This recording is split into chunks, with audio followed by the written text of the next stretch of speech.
hablaremos de la conciencia moral. Este constructo es un constructo que es estudiado por la teología moral fundamental y lo que pretende es dar cuenta de los razonamientos en torno a los comportamientos que van en dirección a lo bueno, al bien, y aquello que debemos hacer o evitar hacer en determinadas situaciones. Para empezar, definamos un poco lo que es la conciencia. Para esto vamos a hablar de la conciencia tal cual como nos la expresa la encíclica Veritas Splendor, donde se define la conciencia como el acto de la inteligencia de la persona que debe aplicar el conocimiento universal del bien en una determinada situación y expresar así un juicio sobre la conducta recta que hay que elegir aquí y ahora.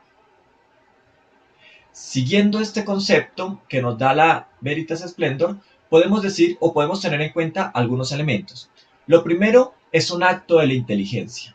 ¿Qué quiere decir? Que la conciencia requiere de nuestro razonamiento para poder ser ejercida. Si la persona no tiene razonamiento, pues no va a poder ejercer un acto de la conciencia libre. Y aquí podemos nosotros ampliar un poco el tema mostrando que es precisamente la conciencia, por ser un elemento que está ligado a la inteligencia y la inteligencia está ligada al ser espiritual racional que es propio del ser humano, es aquello que nos permite humanizar nuestros instintos, orientar nuestros instintos y es aquello que nos separa del resto de la creación. De ahí que solo el ser humano tiene acto de la inteligencia como tal y por consiguiente solo el ser humano es o posee una conciencia moral. Aquí tenemos que tener un poco de cuidado porque si bien estamos hablando de la conciencia moral o de la conciencia desde la teología, desde otras disciplinas también se suele utilizar el término de conciencia. El término lo suelen utilizar, por ejemplo, para dar cuenta desde la psicología. ¿Y qué es la conciencia desde la psicología? La conciencia de la psicología es como ese aparato moral, ese aparato ético de comportamientos que se pueden o no se pueden hacer en una cultura determinada. Y precisamente desde esa línea, esta disciplina lo que busca es ver cómo se va desarrollando esa conciencia a lo largo de los años, principalmente en los primeros años de vida, que es donde se fragua desde la perspectiva de la psicología ese constructo de la conciencia y se va moldeando. Entonces miren que hemos dicho que la conciencia moral primero es un acto de la inteligencia. Y al ser un acto de la inteligencia es un acto que le pertenece solo al ser humano, porque el ser humano es el único que es un ser espiritual y racional. Y al ser la conciencia un acto de la inteligencia, es aquella que le permite a través de esas conductas, de esos comportamientos que el ser humano puede ejercer, humanizar los instintos, orientar, regular los instintos, cosa que no pueden hacer otras especies, otros animales. Ahora, ese es el primer elemento que nos da esta definición de Veritas Splendor. Hay otro elemento a tener en cuenta, y es que nos dice que debe aplicar el conocimiento universal del bien. Esto es fundamental, porque aquí lo que se está diciendo es que existe la verdad objetiva. No puede haber una conciencia moral que a través del acto de la razón, es decir, el acto de la inteligencia, pueda determinar lo que es bueno o lo que es malo, lo que se puede o no se puede, lo que se debe o no se debe hacer, si no existe algo bueno y algo malo. Es decir, para nosotros, desde la perspectiva de la teología moral fundamental, deben existir o existe un conocimiento universal del bien. Hay cosas que son buenas o deben ser asumidas como buenas en cualquier parte del mundo, en cualquier momento de la historia y en cualquier cultura. Esto raya un poco con la visión contemporánea de lo que es el comportamiento humano y de lo que es el desarrollo cultural, donde el relativismo que viene anclado a la posmodernidad nos relativiza precisamente los comportamientos. Entonces, algo puede ser bueno o puede ser malo, pero depende de las circunstancias. Aquí tenemos que tener en cuenta que si bien hay unas circunstancias que pueden mitigar la culpa o mitigar los efectos negativos de un comportamiento, no podemos negar que existe algo que es objetivamente bueno y objetivamente malo. Y eso lo logramos nosotros identificar a través de la conciencia. Una conciencia que aplica el acto de la inteligencia. Adicional a esto, también tenemos que tener en cuenta que la conciencia moral, que es un acto de la inteligencia y que se basa en unos constructos o en la verdad objetiva, es decir, algo universal y que es válido en cualquier momento y circunstancia, pero se debe aplicar a una determinada situación. Y esto es fundamental. Si bien existe la verdad objetiva, las situaciones pueden mitigar o no el pecado de la persona o la responsabilidad de la persona frente al acto que está cometiendo. Entonces hay que tener presente eso. Si bien existe un conocimiento universal del bien, hay que tener en cuenta las determinadas situaciones para poder darle un valor determinado a ese comportamiento que se va a hacer y poder, acto seguido, expresar así un juicio. ¿Sobre qué? Sobre una elección. Es decir, si yo eh, voy a una tienda y tomo algo, cuando yo tomo ese algo y paso por el cajero y si decido pagarlo o no pagarlo, ahí voy a ejercer el acto de la conciencia moral. Si yo decido no pagarlo, estoy robando. ¿Por qué? Porque eso es un conocimiento universal de lo que es bueno y lo que es malo. Robar es un acto malo, está en los 10 mandamientos específicamente, no robarás. Y ahí se nos está expresando que no robar debe ser entendido como algo malo en cualquier contexto en el que se dé. Sin embargo, hay algunas situaciones en las cuales ese robar puede verse disminuido en cuanto a sus efectos negativos, como por ejemplo, yo empaqué las cosas, llegué al supermercado, las empaqué, cuando llegó el momento de pagar, se me olvidó y me quedé sin querer con un pequeño objeto y luego me fui de esa ciudad para otra ciudad y solo un mes después, estoy exagerando, me di cuenta que me había llevado sin pagar un objeto. Me llevé algo sin pagar, eso es, objetivamente hablando, eso es hurtar. Pero en esta situación específica se ve disminuido el efecto precisamente porque yo no era tan consciente, porque no ejercí el acto de la inteligencia en ese momento, porque no me di cuenta que me lo había robado. Obviamente hay que resarcir el error, tratar de devolverlo, etcétera, etcétera. Pero aquí es importante tener claro eso. Entonces, resumiendo, conciencia moral, un acto de la inteligencia que aplica unos conocimientos universales en torno a lo que es bueno y que los aplica en determinadas situaciones, expresando un juicio de valor en torno a un comportamiento en una situación específica. No se puede dar el mismo juicio de valor a dos situaciones en dos momentos diferentes, porque hay que conocer las circunstancias en las cuales se da dicho comportamiento. Por otro lado, hay que aclarar otro elemento, y es que si bien nosotros nacemos con una ley natural inscrita en el corazón del hombre, inscrita por Dios, esta ley natural debe desarrollarse, debe gestionarse a lo largo del ciclo vital de la persona. De ahí que este desarrollo requiere una educación y de ahí que no siempre, aunque debamos aplicar conocimientos universales frente a lo que es bueno o lo que es malo, no siempre tenemos la claridad de lo que es bueno o de lo que es malo. Y esto debido a ciertas circunstancias en la educación a lo largo de nuestro ciclo vital, principalmente en los primeros años de vida, que es fundamental, nos lo enseña la psicología en ese proceso de formalizar todo nuestro acto o nuestros actos morales. ¿Qué errores nos pueden llevar en el desarrollo de la conciencia a dar juicios de valor erróneos y contrarios a la verdad objetiva y a un comportamiento mediado por el bien?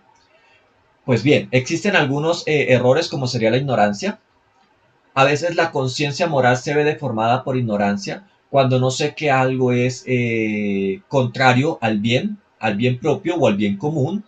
Ahí se ve afectado en el desarrollo la conciencia. También cuando hay una mala formación. Cuando tengo una formación que me lleva a creer que lo bueno es malo y lo malo es bueno, que los valores son antivalores y los antivalores son valores, ahí también entramos nosotros en una mala formación que nos lleva a tener un juicio erróneo en torno a un comportamiento específico debido a procesos de formación. No por ignorancia, porque tengo un conocimiento frente a lo que es bueno y lo que es malo. Aquí es más por una mala formación o un conocimiento erróneo en torno a. También tenemos que tener en cuenta que otro de los errores que lleva a un incorrecto desarrollo de la conciencia moral es vivir en un contexto o en un ambiente de vicio, en un ambiente de pecado, en donde es normal ciertas cosas o se normalizan ciertas cosas que no deberían normalizarse, como por ejemplo el aborto. Cuando nacemos en un contexto donde se ha normalizado el aborto, nuestra conciencia moral se ve deformada en su desarrollo, haciéndonos creer que es bueno el aborto porque hemos nacido en un contexto donde el aborto se ha vendido como bueno cuando realmente no lo es. Entonces, ese ambiente de vicio está conectado con la ignorancia en algunos casos o con una mala formación. Habitualmente es una mala formación ligada a un ambiente de vicio que genera esa deformación de nuestra conciencia. Y otro elemento que lleva a que nosotros tengamos un desarrollo erróneo en nuestra conciencia moral es la manipulación ideológica. Esta manipulación ideológica se puede dar por múltiples factores, por factores políticos, donde priman ciertas necesidades políticas de ciertos sectores políticos, generando ciertas leyes o generando ciertos parámetros de comportamiento contrarios a el conocimiento universal del bien, o cuando, por ejemplo, en algunas comunidades, por intereses personales o por intereses de ciertos grupos, se deforma el evangelio o se deforma las concepciones de lo que es bueno o malo. Entonces ahí hay una manipulación ideológica que pretende generalizar algunos elementos específicos para dar cuenta de una estructura mayor que nos está manipulando. Entonces todos estos errores en la formación de la conciencia están entrelazados. Caemos en uno u otro, pero por lo general es una mezcla de... Hay una manipulación, por ejemplo, hay una manipulación ideológica que genera un ambiente de vicio, un ambiente de pecado, que evidentemente trae como consecuencia una formación errónea frente a lo que es bueno y lo que es malo, generando o ignorancia por desconocimiento o un conocimiento erróneo frente a la realidad objetiva de lo que es pecado, de lo que es bueno o de lo que es malo. Ahora hablemos un poco de los diferentes tipos de conciencia. Para poder hablar de tipos de conciencia tenemos que partir desde diferentes perspectivas. Una primera perspectiva es desde el objeto. Cuando hablamos desde el objeto estamos hablando desde el fenómeno que se quiere estudiar, desde la realidad o situación específica que se quiere valorar. Y desde esta perspectiva hay dos tipos de conciencia, la verdadera o la errónea. La conciencia verdadera es la que está ligada a la verdad objetiva, que era lo que hablábamos hace un momento cuando nosotros hablábamos de que existen unos universales de lo que es bueno. Entonces, la conciencia verdadera es aquella que asume esas verdades objetivas para racionalmente enmarcarse dentro de un juicio de valor frente a un comportamiento en una situación específica. También está la conciencia errónea. Es aquella que va contra la verdad objetiva. Es aquella que deforma la realidad. Recordemos que la realidad y la conciencia puede ser errónea porque se deforma a lo largo del ciclo vital producto de diferentes factores que ya vimos como la ignorancia, la mala formación, el ambiente de vicio y la manipulación ideológica. Ahora bien, hablar de conciencia errónea, de conciencia deformada, nos lleva a preguntarnos, ¿es responsable siempre la persona en su conciencia de este error? Entonces aquí tenemos una respuesta que nos va en dos direcciones. Por un lado, esa conciencia errónea puede ser no culpable la persona o puede ser culpable. ¿Cuándo es culpable la persona? Cuando conoce los medios, cuando conoce que algo es erróneo y aún así lo hace.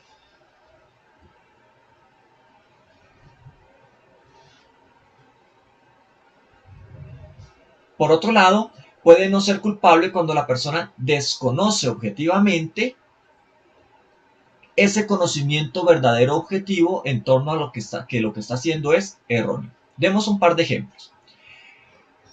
Conciencia verdadera. Entonces, cuando hablamos de conciencia verdadera es que yo sé que asesinar es malo, asesinar es pecado. Entonces, no asesino. Ahí tengo una conciencia que va en línea de una verdad objetiva. Asesinar es pecado. Independientemente de las circunstancias, asesinar es pecado. que puede haber un mayor o menor responsabilidad en el acto del asesinato, sí, pero no ese es el tema que estamos abordando acá. Estamos preguntándonos sobre nuestra conciencia en cuanto a conciencia verdadera porque está ligada a un juicio de valor frente a un comportamiento específico producto del saber verdadero de que algo es bueno o algo es malo. En este caso sabemos que asesinar es malo, de ahí que nuestra conciencia verdadera, cuando decimos no al asesinato en cualquiera de sus categorías, partiendo desde el asesinato directo a una persona o el asesinato en el caso del aborto, ahí vamos en línea de conciencia verdadera. La conciencia errónea es cuando yo doy un juicio de valor equivocado frente a algo debido a el desconocimiento o no frente al hecho. Entonces, por ejemplo, mmm, yo puedo ser, yo puedo tener una conciencia errónea, culpable, si sé que asesinar es malo y aún así lo hago, o si por error o por desconocimiento, por ejemplo, un niño deja caer a su hermano, un niño de 5 años deja caer a su hermanito de la cama y el hermanito muere. Ahí no es culpable. ¿Por qué? Porque el niño todavía no ha desarrollado su conciencia y él puede creer que está jugando con el niño o que eso que hizo es bueno, pero es erróneo, pero él no es culpable.